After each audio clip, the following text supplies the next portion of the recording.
ගීතාවලිය 144 වන පරිච්ඡේදය 12 වන පදයේ සිට 15 වන පදය දක්වා. යම් කලෙක අපේ පුත්‍රයෝ තරුණ වයසේදී වැඩුණු පැළමෙන් හා අපේ දූවරු මාලිගා කැටයම් ප්‍රකාර කැටයම් කළ කොනේ ගල් මෙන් වන්නෝද.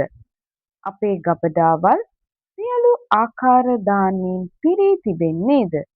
අපේ කෙත්වලදී බැටළුවෝ දහස් ගණන් දස දහස් ගණන් වර්ධනය වන්නෝද. අපේ ගොන්නු මනාසේ බර පටවනු ලබන්නෝද. බලාත්කාරයෙන් ඇතුල්වීමක්වත් පිටත යාමක්වත් නොවන්නේද. අපේ වීදිවල කෝලාහලයක්වත් නොවන්නේද. එකල්හි ඒ ආකාර සෙනග වාසනාවන්තයෝය.